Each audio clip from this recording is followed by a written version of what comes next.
નમસ્કાર વિદ્યાર્થી મિત્રો, દ્રષ્ટિ એજ્યુકેશનમાં આપનું સ્વાગત છે। આજના વિડીયોમાં આપણે સીઈટી કોમન એન્ટ્રન્સ ટેસ્ટ 2024ના ફાઇનલ મેરિટની વાત કરવાના છીએ।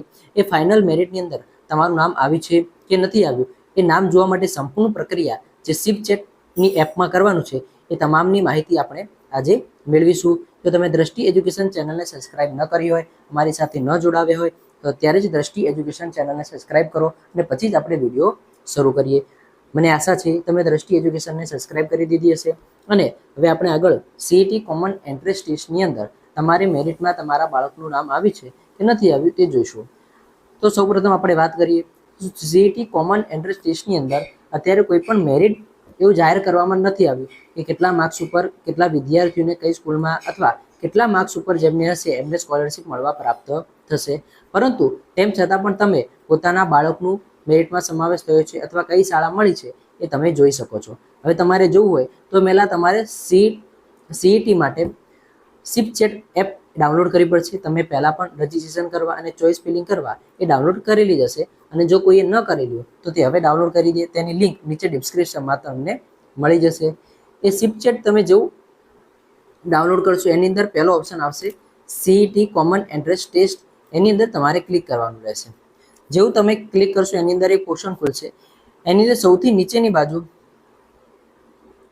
તમે જોશો તો અહીં તમને 4 ડોટ દેખાશે। આ 4 ડોટની અંદર તમારે ક્લિક કરવાનું છે।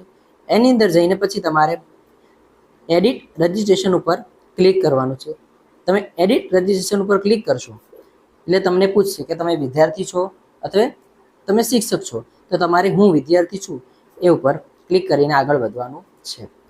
કૃપા કરીને વિદ્યાર્થી આધાર ડાયસ એટલે કે તમારો 18-19નો તમારા બાળકનો આધાર ડાયસ નંબર તમારે નાખવાનો છે। એ નંબર નાખું છું એ આધાર હોય, તમારે તમારા બાળકનો જે પણ આધાર ડાયસ નંબર હોય એ તમને ખબર હશે, તમે પહેલાં આના માટે રજિસ્ટ્રેશન કરેલું છે।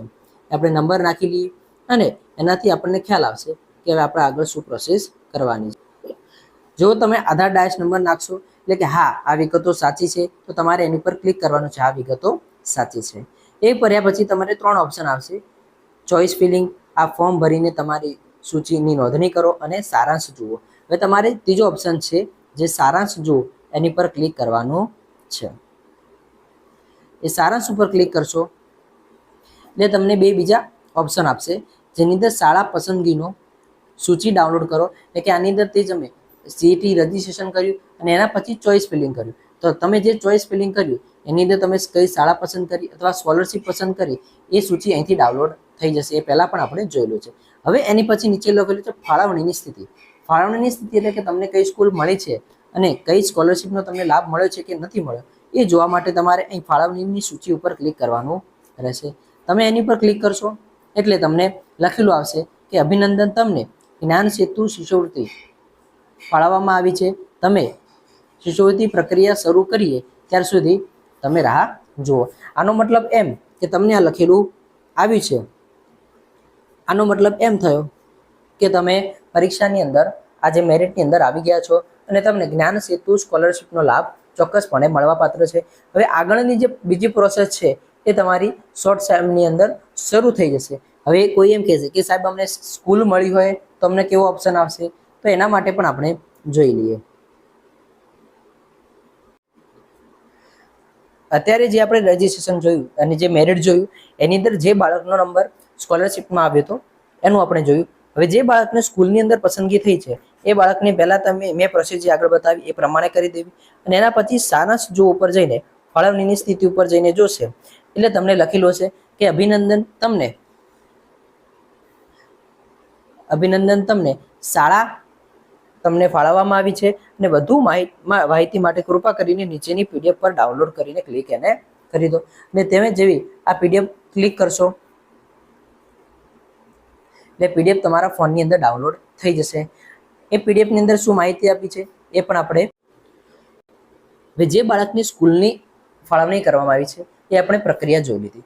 એ પછી આ જે પીડીએફ તમને દેખાય છે સામે એ જે તમને બાળકને જે સ્કૂલ પસંદ એને કરી હતી ચોઇસ ફિલિંગની અંદર ને એમાંથી એને જે સ્કૂલ મળવાપાત્ર હતી એ સ્કૂલનું તમને અહીં ફર્મો જોવા મળશે। જેમ કે અહીં પ્રથમ આપણે જોઈશું તો એને જે સ્કીમ લાગુ પડી છે એટલે કે એને જ્ઞાન શક્તિ રેસિડેન્શિયલ સ્કૂલ એને મળવાપાત્ર થઈ છે। પછી એનું નામ, બરાબર, એનો EID નંબર અને એ પછી એની કેટેગરી OBC અને જે કેટેગરીમાં એને મળ્યું છે જનરલ, તેમજ એનો જે બ્લોક છે એટલે કે ક્યાંથી રહે છે અને એનો CET મેરિટ નંબર પણ અહીંયા જોવા મળશે. તેની સાથે તમને નીચે જે સ્કૂલ અલોટ કરવામાં આવી છે, જે સ્કૂલ ફાળવવામાં આવી છે એની માહિતી, જેમાં તમને સ્કૂલનું નામ હશે, આ તમારી સ્કૂલનું નામ હશે, તેમજ એ પછી એ સ્કૂલનો એડ્રેસ તમને અહીં આપવામાં આવ્યો હશે. બરાબર, આ એડ્રેસ આપવામાં આવ્યો છે. આથી તમને ખ્યાલ આવી જશે કે તમારા બાળકનો જે નંબર છે એ સ્કૂલમાં કયા જિલ્લામાં કઈ સ્કૂલમાં અને ક્યાં પ્રાપ્ત થયો છે. બરોબર, હવે આ થઈ સ્કૂલની માહિતી. હવે જે વિદ્યાર્થીઓની ફાળવણી નથી થઈ તેમના વિશે પણ આપણે આગળ માહિતી મેળવીશું. હવે તમને પ્રશ્ન એમ થશે કે સર CET ની અંદર સ્કોલરશિપની અંદર અથવા નામ આવ્યું અથવા CET સ્કૂલ અમને મળી ગઈ, એ પછીની પ્રક્રિયા શું કરવી? તો એ પછીની પ્રક્રિયા તમને સ્ટેપ બાય સ્ટેપ આ YouTube ચેનલ ઉપર તમને જોવા મળી જશે. તેમાં સારામાં સારા અને શ્રેષ્ઠ વિડીયો બનાવીને તમને આ માહિતી આપવાનો અમે પ્રયત્ન કરીશું. પણ એ માટે તમે દ્રષ્ટિ એજ્યુકેશન ચેનલને સબસ્ક્રાઇબ કરી દો, લાઇક કરી દો અને જે બાળકને 5મા ધોરણની અંદર CET ની પરીક્ષા આપી અત્યારે 6ઠામાં હોય એવા વિદ્યાર્થીઓને પણ આ વિડીયો શેર કરજો, જેથી એમને પણ આ માહિતી પ્રાપ્ત થાય. તમે પૂરો વિડીયો જોયો છે તો એની એક શોર્ટમાં વાત કરી દઉં. તો પહેલાં આપણે શિપ ચેટની અંદર તમે જશો એટલે જે પ્રમાણે ગ્રુપ વિડીયોમાં તમને દેખાડ્યું છે એ પ્રમાણે તમારે અંદર જઈને પોતાનો આધાર ડાયસ નંબર નાખી દેવાનો છે અને એ પછી સારાંશ ઉપર ક્લિક કરી ફાળવણીની સ્થિતિ તમારે જોવાની છે.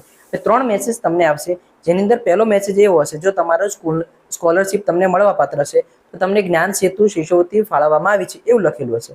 જો તમને કોઈ પણ જે સ્કૂલ છે એ તમને પ્રાપ્ત નહીં થઈ હોય તો માફ કરશો, તમારી પરીક્ષાના પરિણામના આધારે તમને કોઈ શાળા ફાળવવામાં આવતી નથી. આવો મેસેજ હશે એટલે કે તમને કોઈ પણ સ્કૂલ મળવા પાત્ર અત્યારે થઈ નથી, પછીથી જો થશે તો તમને ચોક્કસ એની અપડેટ પણ મળી જશે. એના પછી ત્રીજો ઓપ્શન એવો ખુલશે, જો તમારી શાળાની અંદર પસંદગી થઈ છે તો અભિનંદન, શાળા તમને ફાળવવામાં આવી છે અને એની PDF તમારે નીચે હશે. PDF તમારે ડાઉનલોડ કરી દેવાની છે. એની તમારે 2 PDF ડાઉનલોડ થશે, એક તમને બેતાડી દીધી છે અને એક અન્ય વિડીયોમાં પણ તમને પ્રાપ્ત થઈ જશે. હવે મહત્વની બાબત એ છે કે તમારે આ 3 શાળા પ્રાપ્ત નથી થઈ, સ્કોલરશિપ મળવા પાત્ર છે કે શાળા અમને ક્યાં મળી છે અને કેવી રીતે મળી છે એ તમારે જોવું હોય તો 3નો અલગ સેપરેટ વિડીયો જોતો તો તમે કોમેન્ટમાં મને લખો અને કોમેન્ટમાં તમે લખશો એ આધાર પર હું તમને 3ના અલગ અલગ વિડીયો સમજૂતી સાથેના બનાવીને આપી દઈશ. અત્યારે આ શોર્ટમાં તમને અત્યારે તમારું રિઝલ્ટ જોવા માટે, પરિણામ જોવા માટે, મેરિટમાં નામ જોવા માટે તમને શોર્ટમાં વિડીયો બનાવીને મોકલું છું. તો વિડીયોને લાઇક કરજો, સબસ્ક્રાઇબ કરજો ચેનલને અને દ્રષ્ટિ એજ્યુકેશન સાથે જોડાયેલા